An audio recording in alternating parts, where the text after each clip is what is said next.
उस झांकी का दर्शन करके गोपियां अति आनंदित हो जाती हैं। कितने सुंदर लग रहे हैं श्याम सुंदर। भगवान के उस भाव का दर्शन करके, उस झांकी का दर्शन करके अपने चित्त में उस भाव को बैठा लेते हैं। इस प्रकार पूरा युगल गीत सुनाया गया। युगल गीत इसलिए कहा गया, यहां पर दो दो श्लोक युगल भाव से चलते हैं। एक श्लोक में प्रश्न है, एक में उत्तर है, एक में प्रश्न है, एक में उत्तर है, एक में प्रश्न है, एक में उत्तर है।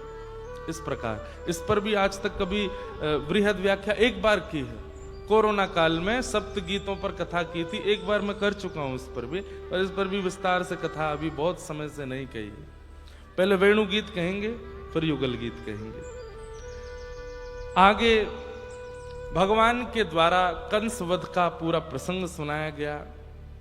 नारद जी महाराज ने जाकर के कंस को समझाया कि तुम धनुर्यज्ञ करो, और उस धनुर्यज्ञ में श्री कृष्ण बलराम को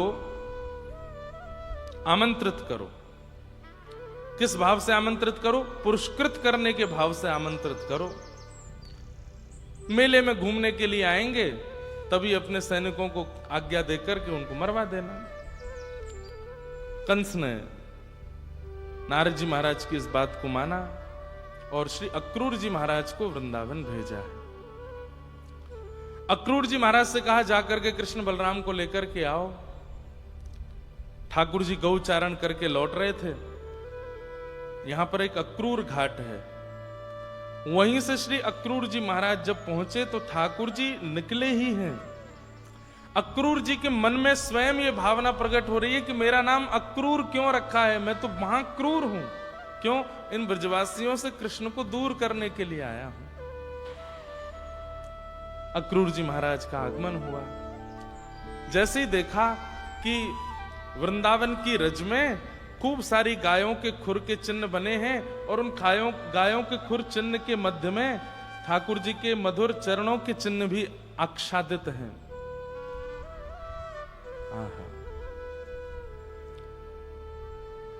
अक्रूर जी महाराज बैठ गए, भगवान के श्री चरणों का दर्शन करने लगे। अच्छा, एक सुंदर भाव बताएं। ठाकुर जी जब गौचारण करते हैं तो एक तरफ सारे गैया चलती हैं, दूसरी तरफ सारे ग्वाला चलते हैं, बीच में अकेले श्याम सुंदर चलते हैं। ठाकुर जी कभी कभी कहते हैं, अरे दूर दूर काय को चल रहे हो, इतकू आओ मेरे संग चलो। तो सब ग्वाल वाल कहे, ना लाला, तू जब चले ना तो तेरे चरणन सो दिव्य दिव्य स्वरूप प्रकट हो, मैं तेरे चरणन के दिव्य दिव्य चिन्ह या व्रज की रज में आच्छादित रह जाएं। हम पास में चलेंगे तो हमारे चरण तेरे चरण चिन्ह पर पड़ जाएंगे, और वासों वो चिन्ह अंतर ध्यान रह जाएंगे, तो मन में बड़ो कष्ट होएगा। तू आगे चल, गैया पल्लंगू चलेंगे, हम यहाँ को तेरे चरणन को देखते भय चलेंगे लाला। भगवान के चरण चिन्ह तम गो रजत छुरित कुंतल वद्दवरह। भागवत जी में वर्णन है कि यहाँ गैयाओं की रज भगवान के मुखमंडल पर लग रही है, और यहां से सब ग्वाल बाल उछलते हुए चल रहे हैं, और श्री ठाकुर जी अपने दिव्य चरणों की छाप व्रज की रज में छोड़ते हुए चल रहे हैं। तो कोई भी ग्वाल बाल ठाकुर जी के आसपास नहीं चलते कि कहीं और आसपास चलते भी हैं तो पीछे नहीं चलते कि कहीं ठाकुर जी के चरण चिन्ह पे हमारे पैर नहीं पड़ जाए। अक्रूर जी महाराज ने जब भगवान के चरण चिन्ह देखे तो कहते हैं, अक्रूर जी पैदल नहीं गए, लेट गए, और लेटते लेटते ऐसे घूमते घूमते जा रहे हैं उन चरण चिन्हों पर। और तभी आप जैसे ही जहां वो चरण चिन्ह विश्राम हुए वहां पहुंचे, तब क्या देखते हैं? सुंदर गौशाला है, और वहां गायों को कृष्ण बलराम दोनों मिलकर के व्यवस्थित कर रहे हैं। आहा, गौर वर्ण श्री बलराम जी महाराज नीलांबरी पहने, श्याम वर्ण श्री ठाकुर जी पीतांबरी पहने। जैसे ही नेत्रों के आगे दिखे, अक्रूर जी महाराज के अविरल अश्रुधार गिरने लगी, शरीर कंपायमान हो गया। बस बिल्कुल ऐसी थी प्राण निकलने की स्थिति। ठाकुर जी ने दौड़ करके अक्रूर जी को हृदय से लगाया। क्यों? संयोग में प्रेम और विरह दोनों घट जाते हैं। कोई व्याकुल हो रहा हो, कोई विरह में आतुर हो रहा हो, उस समय यदि उसका प्रेमी उसका स्पर्श कर ले तो विरह शांत होता है। भगवान ने समझाया, अक्रूर जी आप ही प्राण त्याग दोगे तो हमको ब्रज से कौन लेके जाएगा? इसलिए ये विरह भाव मत रखो, आगे द्वारिका लीला तक आप मेरे संगी रहने वाले। और इस प्रकार भगवान ने अक्रूर जी का स्पर्श किया। नंद बाबा को पता चली कि मथुरा से कोई आयो। अब तो भीड़ लग गई महाराज पूरे वृंदावन में, मथुरा से कोई आयो है। कौन है? अक्रूर जी।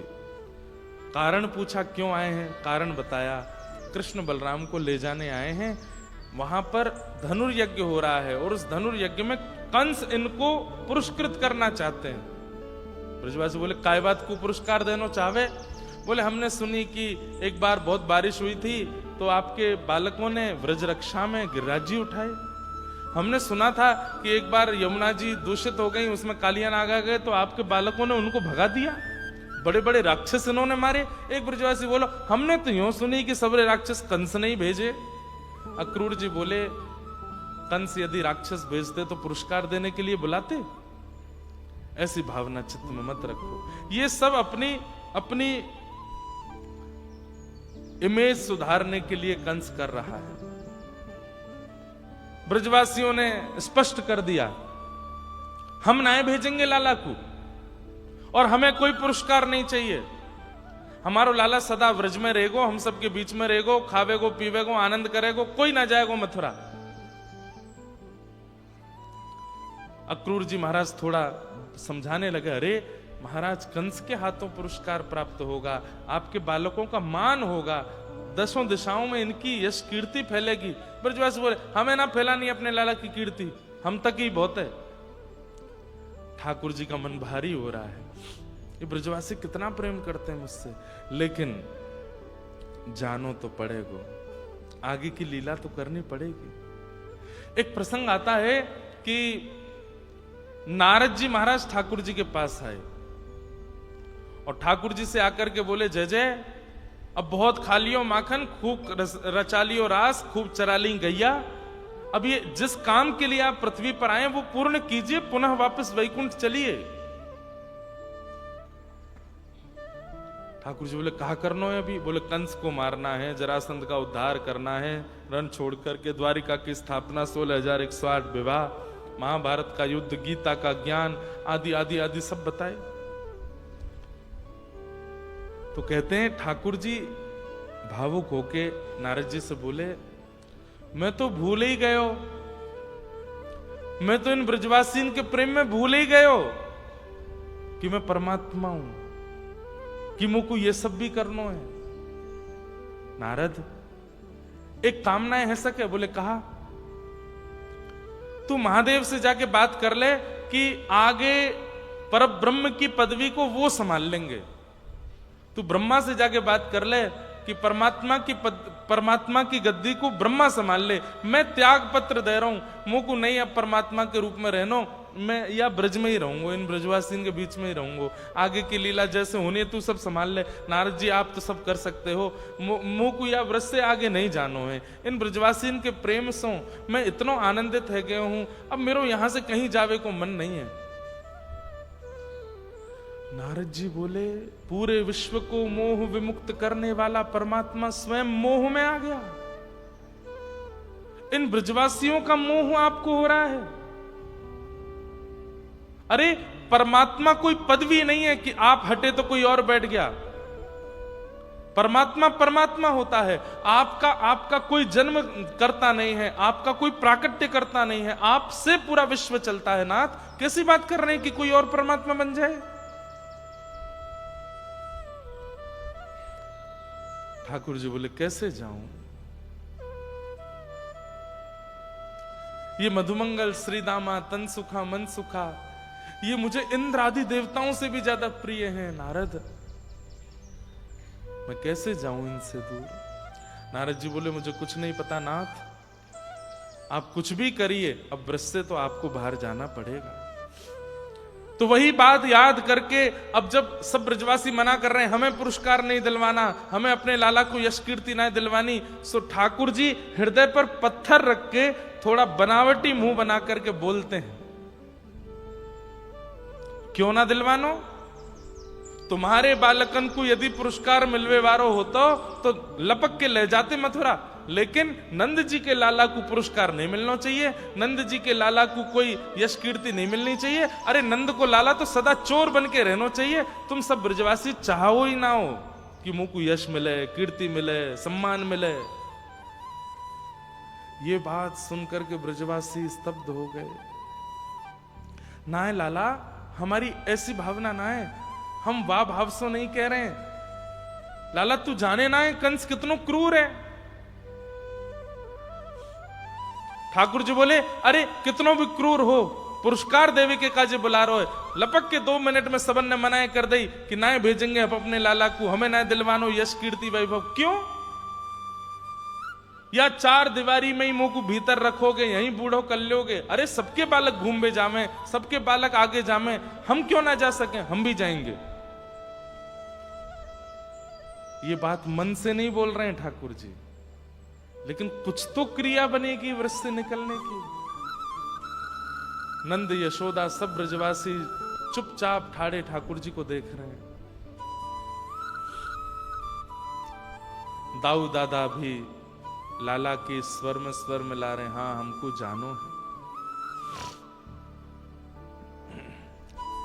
ऐसा ये ब्रज, आज कोई भी ब्रजवासी सोए नहीं है रात्रि भर। ना है लाला, हम तो बस ऐसे ही कह रहे, अरे मैं परसों आ जाऊंगा, जान दो मोकू।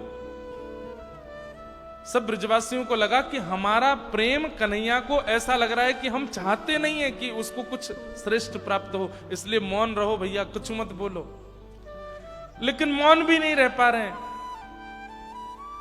बार बार ठाकुर जी के सामने जा रहे हैं। बोले लाला तू सच में मथुरा जाएगा? बोले हाँ।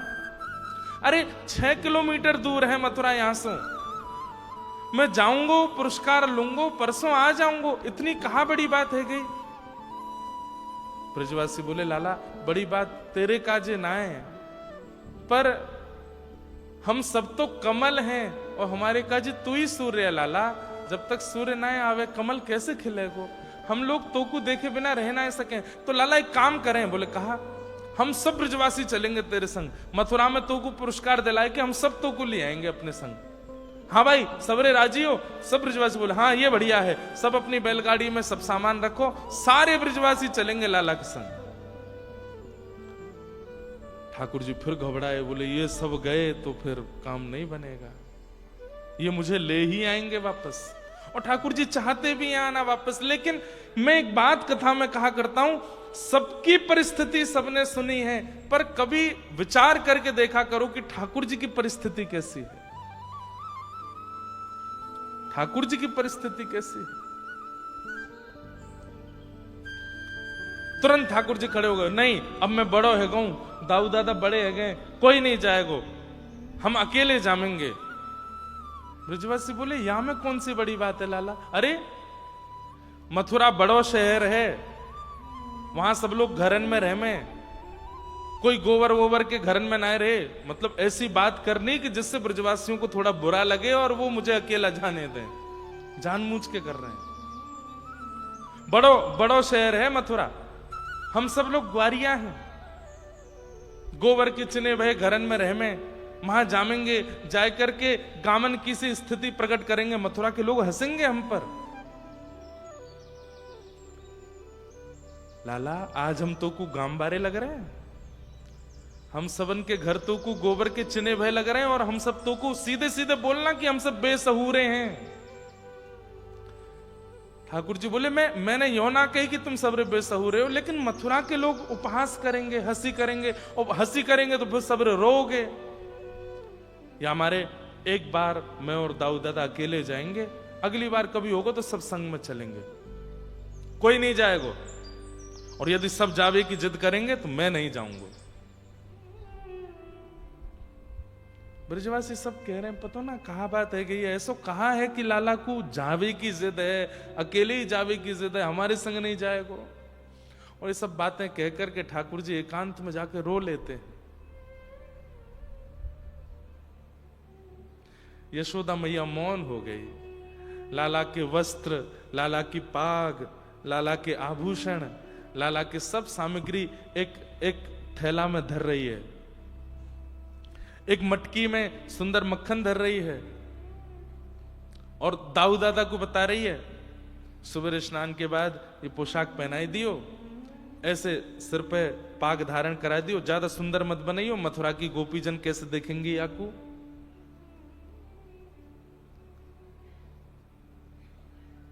ठाकुर जी देख नहीं पा रहे इस भाव को। नंद भवन की अटारी पर खड़े होकर के पूरे वृंदावन को देख रहे हैं, मानो अपने नेत्रों में बसा रहे हैं, अपने रोम रोम में बसा रहे हैं और प्रणाम कर रहे हैं वृंदावन को। हे साक्षात श्री जी के स्थूल रूप वृंदावन, अब मुझे आगे जाना पड़ेगा, अनेक लीलाओं के लिए मुझे आगे निकलना पड़ेगा। आप कृपा करना श्रीधाम, मैं पुनः वापस आ सकूं। एक एक लीला का स्मरण कर रहे हैं, वहां कैसी भाव लीला हुई, वहां कैसी रास लीला हुई, वहां गोपी के घर में कैसी चोरी भई, यहाँ ग्वालन के संग कैसो खेलतो, यहाँ नंदरानी यशोदा मेरे पीछे भागो करती, यहाँ कैसी लीला भई। सब पूरे वृंदावन का दर्शन करके ठाकुर जी सजल नेत्रों से वृंदावन को प्रणाम कर रहे हैं। यशोदा मैया ने आवाज लगाई, लाला चल, रात्रि है गई, सो जा, सुबह जल्दी निकलना है। ठाकुर जी यशोदा मैया के पास ही सोते हैं रात को, मैया की हाथ की तकिया लगा करके श्याम सुंदर पौड़े हैं और जोर से आलिंगन करके मैया की छाती पर अपनो मुख गाड़ करके लंबी श्वास ले रहे हैं और लंबी श्वास लेके मैया के तन की सुगंधी को अपने भीतर ले रहे हैं और बस सोच रहे मैया अब नहीं आऊंगा मैं, मैया तू मेरे भीतर बस जा। बोल नहीं रहे हैं, यशोदा मैया के एक एक अंग को स्पर्श कर रहे हैं ठाकुर जी, कोमल हाथों का स्पर्श करते हैं। जाते मैया रोज गाल पकड़े, रोज केश सवारे, रोज ठाकुर जी को स्नान करावे, मैया के मुखमंडल को स्पर्श करें, नेत्र को स्पर्श, नाक को स्पर्श, सारे स्पर्श कर रहे हैं ठाकुर जी। 11 वर्ष 56 दिन के हो गए ठाकुर जी और रात्रि में मैया से कह रहे हैं, मैया मुझको भूख लगी है। अच्छा लाला तेने तो कलू कियो ब्यारू करी।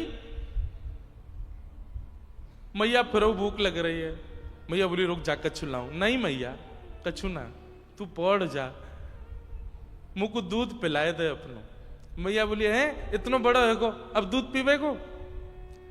मैया मेरी प्रार्थना मान ले, मुझको दूध पिवाए दे। अरे लाला इतना बड़ो है गो अब दूध ना पी के करें ना। मैया ने पिवाए दे। जिद करने लगे ठाकुर जी। यशोदा मैया भी स्वयं को रोक नहीं पाई और ठाकुर जी पयोधर पान कर रहे हैं और रो रहे हैं नेत्रों से। मैया बोली लाला तू रो काई को रो है। मैया तो सो एक दिन भी दूर नहीं रहो जब से जन्म भयो, कल जानो पड़ेगो, कैसे रहूंगो मैया तेरे बिना। मैया बोली मैं चलूं तेरे संग। ना ना मैया, कंस बड़ो क्रूर है, वहां को मन पतो ना कैसो है जाए, तू मत चले मैया। लाला देख मैं तेरो अनहित ना चाहूं, तू देख ले, तू भी मत जा। ना मैया अगर नहीं जाऊंगो तो ब्रज के बालकन को उत्थान कैसे होएगो। कल को मैं पुरस्कार लेके आऊंगो, सबरे बालक देखेंगे अरे लाला को पुरस्कार मिलो, तो कल को वे भी अच्छी अच्छी योजना बनाएंगे, वो भी ऐसा कछु करेंगे कि उनको भी पुरस्कार मिले, सबको मनोबल बढ़ेगा। मैया मैं जाऊंगा। मैया ने अंक में भर लिए ठाकुर जी। यशोदा मैया भी रो रही हैं, लाला भी रो रहे हैं। रात भर सोए नहीं। सबसे लंबी और सबसे काली रात्रि थी वृंदावन की। लाखों की तादाद में ब्रजवासी नंद भवन के मुख्य द्वार पर ही बैठे हैं रात्रि भर, कोई अपने घर नहीं गया और सब सूर्य नारायण से प्रार्थना कर रहे हैं, हे सूर्य नारायण आप उदित मत हो, और देर चलने दो, और देर चलने दो इस रात्रि को। क्यों? सुबह होते ही कन्हैया चले जाएंगे। और बंधुओं ये स्थिति तब है जब ब्रजवासियों को पता है कि परसों कन्हैया आ जाएगो, तब ये स्थिति है। इन्हें नहीं पता कि श्री कृष्ण आने वाले नहीं है। एक दिन का वियोग नहीं सह पा रहे हैं ये ब्रजवासी। ब्रज के बिरही लोग बिचारे, ब्रज के बिरही लोग बिचारे, बिन गोपाल ठगे से ठाड़े,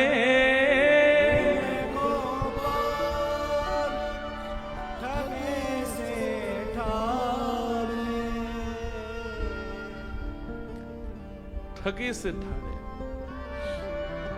ब्रज के बिरही लोग बिचारे, ब्रज के बिरही लोग बिचारे।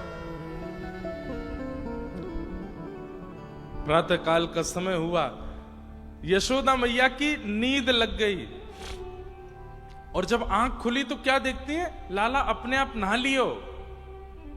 लाला ने वस्त्र भी पहन लिए और ठाकुर जी अपनी पाग बांध रहे हैं अपने हाथ से पहली बार। और यशोदा मैया उठ करके, लाला तू कब उठ गयो?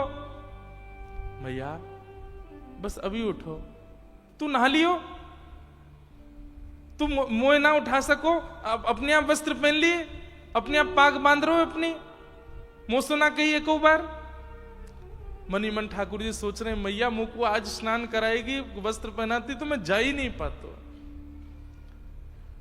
अब दूर जानो है तो अपने आप अभ्यास करने पड़ेंगे। मैया मुंह को लगी कि कल मथुरा में स्वयं स्नान करना पड़ेगा, तो आज से ही प्रारंभ करूं कैसे स्नान होवे, कैसे वस्त्र। ठाकुर जी को नहीं आते वस्त्र पहनने, आज तक नहीं आते। आज भी कोई भक्त पहनाए तो पहनते हैं, लेकिन उस दिन स्वयं धारण किए।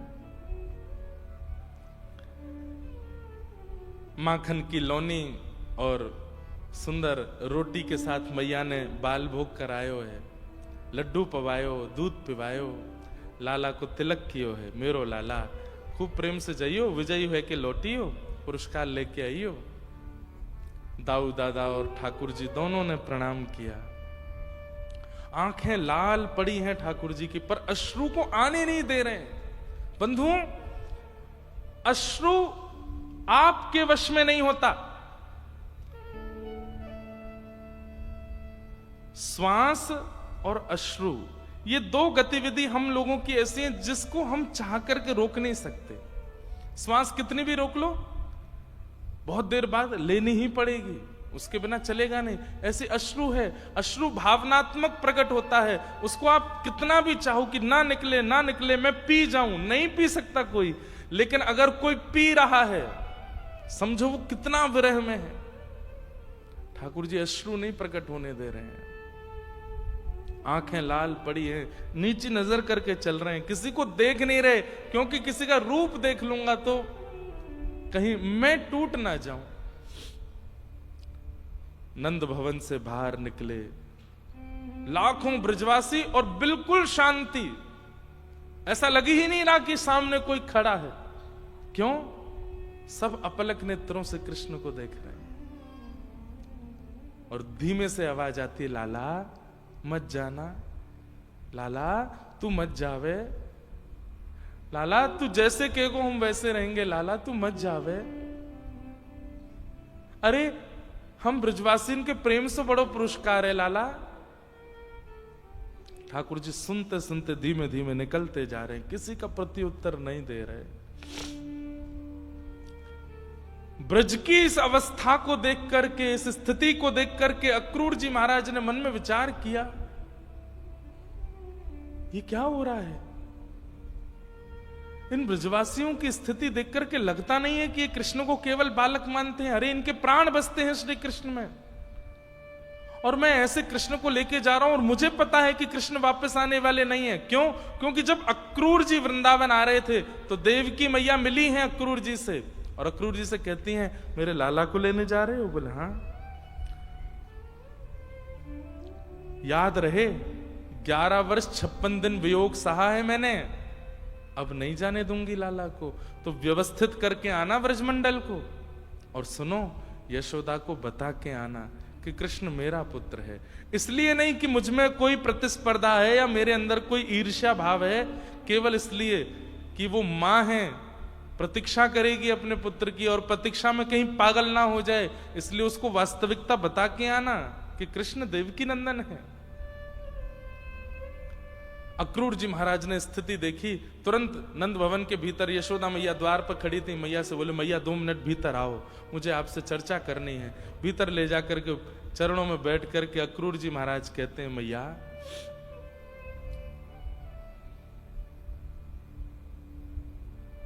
कृष्ण आपके पुत्र नहीं है,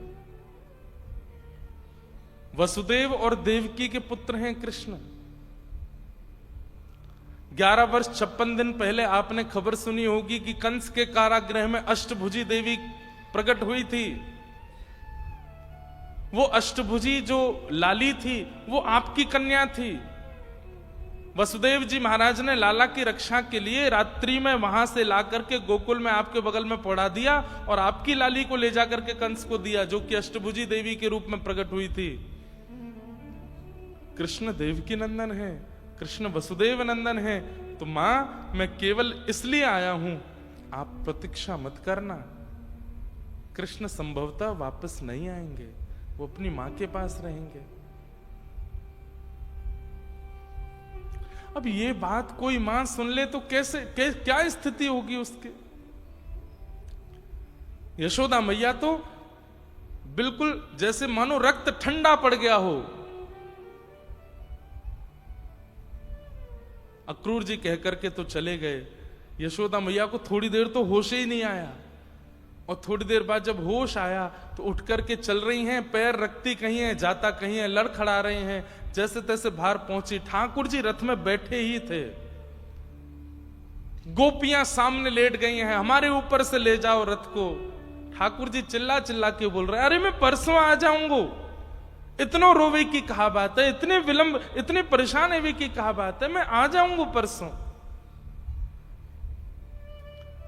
जैसे ही रथ बढ़ा है आगे, यशोदा मैया की आवाज आई। ठाकुर जी देख नहीं रहे हैं पीछे मुड़ करके, बस नेत्र बंद करके बैठ गए हैं। तभी आवाज आई, कन्हैया, लाला। और जैसे ही लाला शब्द, कन्हैया शब्द सुना, समझ गए तो मैया बुला रही है। ठाकुर जी ने पीछे मुड़ करके देखा, अब तक जितने अश्रु छुपाए थे एक संग फूट पड़े, और चलते हुए रथ से श्री कृष्ण कूद पड़े, दौड़ करके गए और मैया के गोद में जाकर के ऐसे लद गए, और लद करके दोनों हाथ पैरों से मैया को आलिंगन कर लिया। हाँ मैया, कहां भयो? मैं आ जाऊंगा ना परसों, मैया तू रोवे मत। यशोदा मैया हंस भी रही है, रो भी रही है। कन्हैया परसों आएगो? बोला हाँ। मेरे सिर पे हाथ रख के सौगंध खा के परसों आवेगो? ठाकुर जी कुछ नहीं बोले। आऊंगो ना मैया? बोले कहना तेरी सौगंध मैया, आ जाऊंगो। बचपन ते तो तेने इतनी बार सौगंध खाई, आज खा ले। ठाकुर जी कुछ नहीं बोले। यशोदा मैया पुनः हृदय से लगाती है, बोले तो कुछ संकुचित ना करना चाहूं लाला, लेकिन आज मुझको पता चली कि तू मेरो लाला नहीं है, तू तो देवकी को लाला है।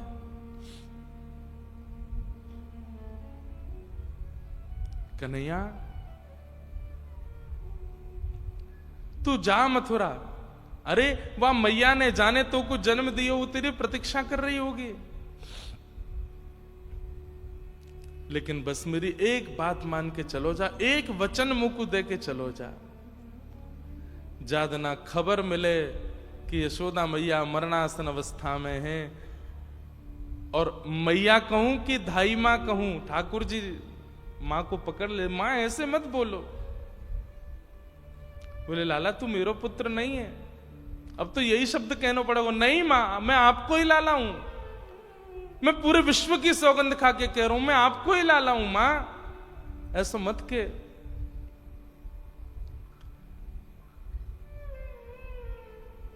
मैया कह रही है लाला चलो जा, लेकिन बस याद रखियो जादना खबर मिले कि यशोदा मैया मरणासन अवस्था में लौट के आए जाइयो, और बस मेरे सामने आके ठाड़ो है जाइयो, तो कुछ देखते देखते प्राण त्याग दूंगी, वासों का होएगो पतो है। कहा मैया अंते आमती सागति, अंत में जाकू देखते भय प्राण त्यागे ना, अगले जन्म में वो मिल जाए। लाला तू या जन्म में तो मेरा पुत्र नहीं बन पाए हो, तो को देखते भय प्राण त्यागूंगी तो अगले जन्म में तू फिर मेरो लाला बन के आएगो, और जितनी कमी या जन्म में रह गई वो सब पूर्ण करूंगी मैं। खूब प्रेम ते जाइयो, अपनो ध्यान रखियो, ज्यादा ऊधम मत करियो। और बस ऐसा कहते कहते यशोदा मैया मूर्छा अवस्था में पहुंच गए। ठाकुर जी मैया के चरणों में प्रणाम करते हैं, संपूर्ण व्रज को प्रणाम करते हैं, और रथ में आरूढ़ होकर के मथुरा के लिए प्रस्थान कर जाते हैं।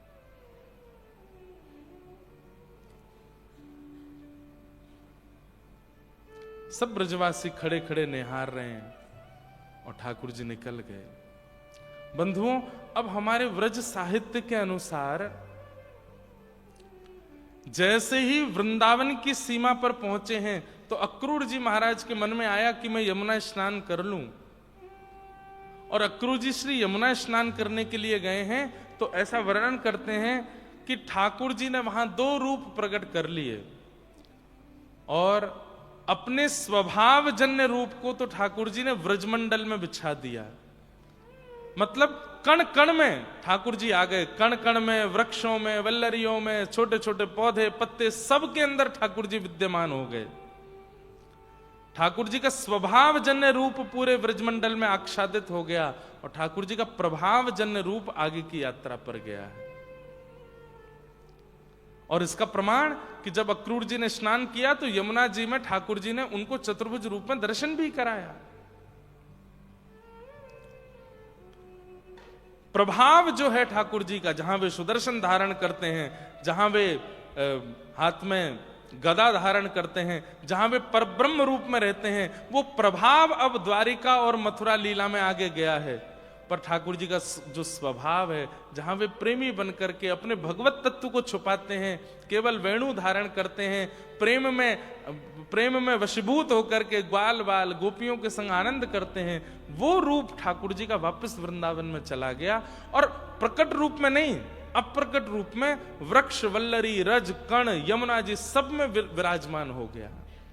इसलिए ठाकुर जी कहीं भी अनुभव दे देते हैं, किसी वृक्ष में, कभी यमुना जी में, कभी किसी कण में, कभी किसी गली में, कभी कहीं, क्योंकि संपूर्ण व्रजमंडल ही कृष्ण हो गया है। और ठाकुर जी मथुरा के लिए गए।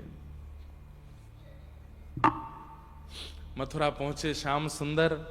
मथुरा में जाकर के एक धोबी का उद्धार किया, माली का उद्धार किया, कुबल्या पीड़ हाथी का उद्धार किया, धनुष भंजन किया, बड़े बड़े मल्लों के साथ युद्ध करके भगवान ने महाराज कंस के मुकुट को उतार के उनके शीश को पकड़ करके 50 सिड्डी ऊपर से नीचे पटक दिया, वध कर दिया। पूरी मथुरा नगरी देख रही है। क्षण भर में ठाकुर जी ने आकर के सारी लीलाएं कर दी। उग्रसेन को राजा बनाया और दौड़ करके भगवान कारागृह में गए हैं। 11 वर्ष 56 दिन से प्रतीक्षा कर रही है देव की मैया, और आज जैसे ही श्याम सुंदर इतने बड़े होकर के मैया के सन्मुख पधारे, दौड़ करके मैया ने हृदय देखिए, ये ठाकुर जी का स्वरूप। एक जगह विरह दे करके आए हैं, एक जगह वियोग दे करके आए हैं, और एक जगह आकर के संयोग दे रहे हैं। संयोग प्रदान किया। और भगवान ने देव की वसुदेव से प्रथम आज्ञा प्राप्त करी, क्या कि अब मुझे पढ़ने के लिए विद्यालय जाना है। देव की मैया बोली, लाला अब ही तो आयो है। बोले मैया अब उम्र है गई, अब कछु साल गुरु सन्निधि में रह के अध्ययन करके आऊंगो, और फिर मैं आपके पास ही रहूंगा ना। फिर ठाकुर जी मथुरा से उज्जैन गए।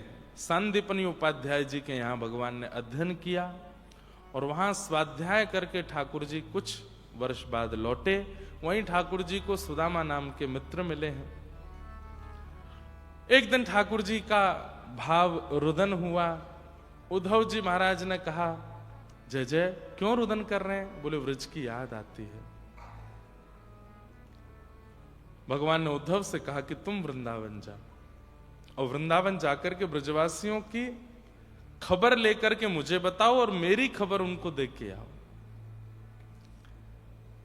और श्री उद्धव जी महाराज ठाकुर जी की आज्ञा से वृंदावन गए। वृंदावन जाकर के बहुत विरह का प्रसंग है, इसलिए ज्यादा इसका विस्तार वृंदावन में नहीं करना है। उद्धव जी महाराज वृंदावन गए। सब ब्रजवासी किशोरी जी और गोपियों से मिलन करके कह के गए थे ठाकुर जी से मैं शाम तक आ जाऊंगा। 6 महीने बाद लौट करके आए। 6 महीने बाद जब श्री उद्धव जी महाराज पधारे, अत्यंत प्रेम युक्त होकर के आए। कहां वृष्णि नाम प्रवरो मंत्री कृष्णस्य दयित सखा शिष्यो बृहस्पतिर साक्षात उद्धवो बुद्धि सत्तम। कहां उद्धव जी महाराज के लिए इतनी उपमाएं और इतना योग्यताओं का वर्णन किया गया। आज वे उद्धव जी महाराज तृणादपि सुनीचेन बन करके आए हैं, बिल्कुल दीन बन करके आए हैं। लंबी दाढ़ी केश जटा बन गए हैं और महाराज प्रेम में बस बिहुवल, आंखें सूज रही हैं। ठाकुर जी ने कहा, उद्धव जी नाथ। बोले तुम तो कह रहे थे शाम तक आऊंगा, 6 महीने लगा दिए आने में। उद्धव जी ने आकर के ठाकुर जी का हाथ पकड़ा। बोले भगवान वापस वृंदावन चलो, ये संसार आपके लिए है ही नहीं। वो ब्रजवासी, यशोदा मैया, राधा रानी, ये सब गोपी यही आपके हैं नाथ। मत करो आगे की लीला, सदा वृंदावन में ही रहो। ठाकुर जी बोले बस मैं यही चाहता था कि मेरा उद्धव प्रेमी होकर के आ जाए, ऐसा भक्ति भाव में युक्त होकर के आ जाए। वास्तविकता यह है उद्धव कि मैं व्रज से कभी कहीं जाता ही नहीं। देख, और ठाकुर जी ने व्रज की ओर जब उद्धव को दिखाया, जहां जहां दृष्टि पड़ी सब जगह कृष्ण थाड़े हैं, प्रत्येक गोपी के साथ, प्रत्येक भाव से। ठाकुर जी कहते हैं मेरा एक स्वरूप विरह भी है उद्धव। मैं अति संयोग इसलिए नहीं देता हूं कि अति संयोग में प्रेम घटता है। इन ब्रजवासियों का प्रेम अमर हो जाए इसलिए मैं वियोग देकर के आया हूं, पर मैं अप्रत्यक्ष रूप से इस व्रज में विराज रहा हूं। कालांतर में जो भी मेरा भजन कीर्तन और प्रेमाश्रुओं से इस वृंदावन की भूमि को सींचेगा, प्रेमाश्रुओं से सींचेगा, उसको मेरा अनुभव होगा।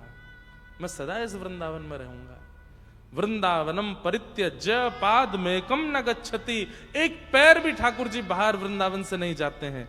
ये आगे की द्वारिका लीला आदि आदि लीलाओं में तो मैं अब प्रभाव रूप से चल रहा हूं, मैं अपने भगवत रूप में चल रहा हूं, लेकिन मेरा जो स्वभाव जन्य रूप है वो तो व्रजमान है, वृंदावन में ही है। इस प्रकार भगवान ने उद्धव को संभाला। बहुत सुंदर प्रसंग है, कई बार मैं इसका विस्तार कर चुका हूं, लेकिन व्रज वृंदावन से ठाकुर जी को बाहर भेजने की कथा बहुत विस्तृत नहीं कहनी है। ठाकुर जी 17 बार जरासंध ने चढ़ाई की, भगवान ने 17 बार उसको हरा दिया। 18वीं बार जब ब्राह्मणों को अनुष्ठानिक विधि से बैठा करके जरासंध आया तो भगवान रण छोड़ करके द्वारिका प्रस्थान कर गए। बोलो द्वारिकाधीश की। भगवान ने विश्वकर्मा को आज्ञा करके एक नई नगरी का निर्माण किया जिसका नाम द्वारिका पड़ा। सब ब्रजवासी यदुवंशी वहां विराजमान हो गए। रेवत राजा की पौत्री के साथ में श्री बलराम जी का विवाह हुआ और श्री रेवती रमण श्री बलराम जी हुए। कौंडन्यपुर के राजा भीष्मक, उनकी पुत्री रुक्मणी जी, जिनको नारद जी ने कथा सुना सुना करके ठाकुर जी के प्रेम में आच्छादित कर दिया है, वे रुक्मणी जी भगवान को पत्र लिखती हैं। ठाकुर जी पत्र पढ़ करके कौंडन्यपुर जाते हैं और रुक्मणी जी का हरण करते हैं। तत्पश्चात विधिवत भगवान का रुक्मणी जी के साथ में विवाह होता है। बोलो रुक्मणी रमण भगवान की। प्रश्न उठते हैं, किशोरी जी से विवाह नहीं किया, रुक्मणी जी से क्यों किया? अप्रत्यक्ष रूप से व्रज साहित्य के अनुसार तो ठाकुर जी का विवाह किशोरी जी से हुआ। और दूसरी बात, हमारे नित्य किशोर अजन्मा बिहरत बिहरत एक प्राण दो तन मां हमारे नित्य किशोर। विवाह, अब इस समझने वाली बात है, विवाह उनका होता है जो हमेशा अलग थे, उनको एक किया जाता है। पर जो एक ही हैं उनको एक कैसे किया जाए, जो एक ही हैं। श्री किशोरी जी भिन्न नहीं है, श्री किशोरी जी कोई देवी नहीं है, श्री किशोरी जी कोई अन्य किसी भाव से प्रकट नहीं है, श्री कृष्ण ही किशोरी जी के रूप में है, ठाकुर जी ही किशोरी जी के रूप में आए हैं। उन दोनों में कोई अंतर नहीं है, बस दोनों के प्राण एक हैं, देह अलग अलग है, प्राण एक ही है, उन दोनों में कोई अंतर नहीं। लेकिन फिर भी हमारे व्रज भाव से ठाकुर जी का विवाह किशोरी जी से हुआ, पर भागवत जी के भाव से ठाकुर जी नारायण हैं और नारायण का विवाह लक्ष्मी से होता है, और लक्ष्मी के साथ रुक्मणी जी के साथ में ठाकुर जी का विवाह हुआ। भगवान का प्रथम विवाह रुक्मणी जी के साथ में हुआ, ठाकुर जी का द्वितीय विवाह जामवती, जामवंत की बेटी। अब एक प्रसंग आता है, इसको सीमंतक उपाख्यान कहते हैं, बहुत ध्यान से सुनो। हम कथा को विश्राम की ओर लेके चलें, बहुत प्रसंग है, थोड़ा थोड़ा सबका स्पर्श कर लेते हैं। सीमंतक उपाख्यान सुनने वाले को कभी कलंक नहीं लगता, इसलिए ध्यान से सुन लेना। द्वारिका में एक सत्राजित यादव नाम का व्यक्ति रहता है, जिसके पास में एक मणि है जो कि 5000 किलो से ज्यादा सोना प्रत्येक दिन देती है, मणि।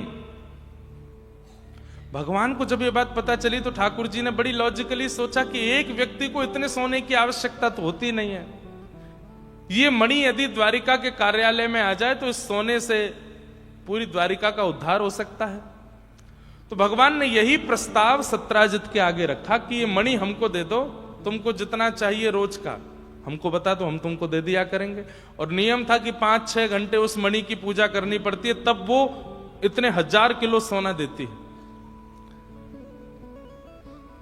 भगवान की बात बिल्कुल ठीक थी, अकेला व्यक्ति इतने सोने का क्या करेगा, लेकिन सत्राजित को यह बात समझ नहीं आई और उसने भगवान के मुख पर स्पष्ट मना कर दिया कि मैं मणि आपको नहीं दूंगा, मेरी मणि है, सूर्य नारायण ने प्रसन्न होकर मुझे दी है, आपको क्यों दूं।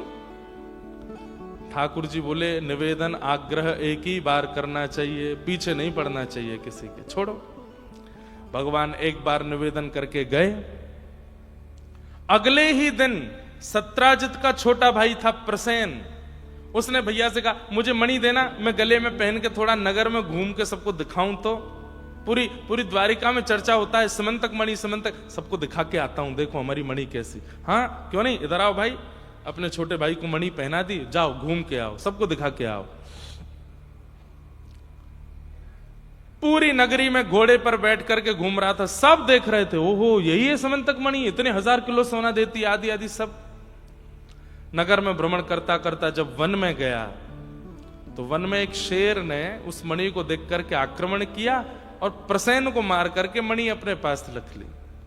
आगे एक रीछ ने शेर को मार दिया और मणि रीछ लेकर के चला गया, भालू। 5 दिन हो गए, जब प्रसेन नहीं मिला तो सत्राजित ने पूरी द्वारिका में हल्ला कर दिया कि मेरा भाई कहां है। सबने ढूंढा, नहीं मिला। तो उसने कहा कहां गया होगा, तुम्हें क्या लगता है। तो सत्राजित ने कहा मेरे संशय तो ऐसा है कि द्वारिकाधीश कृष्ण मणि मांगने आए थे मुझसे, मैंने देने से मना कर दिया, इसलिए इन्होंने मेरे भाई को बंदी बना करके मणि अपने पास रख ली है। इसी को कहते हैं कलंक, जहां कुछ होता नहीं है लेकिन जबरदस्ती आप पर आरोप लगा दिया जाता है। भगवान पर कलंक लगा दिया कि मेरे भाई को बंदी बना के मणि इन्होंने चुरा ली है। और इस बात का प्रमाण है, मेरे द्वारपालों से पूछो, प्रसेन के गायब होने से एक दिन पहले कृष्ण आए थे कि नहीं आए थे। सबने गवाही भी दे दी, बोले हाँ कृष्ण आए थे, मणि मांग रहे थे। अब बात तो एक होती है, फिर 5 तो अपने आप बनाने वाले होते हैं कि बोले जब वो जा रहे थे तो प्रसेन को देखते हुए जा रहे थे, जब वो जा रहे थे तो देखते हुए जा रहे थे, देखता हूं कब तक चलेगा, ऐसा ऐसा लोगों ने बात बना दी। और सबसे बड़ी आश्चर्य की बात कि पूरी द्वारिका नगरी ने विश्वास भी कर लिया कि ठाकुर जी ने मणि चुराई है।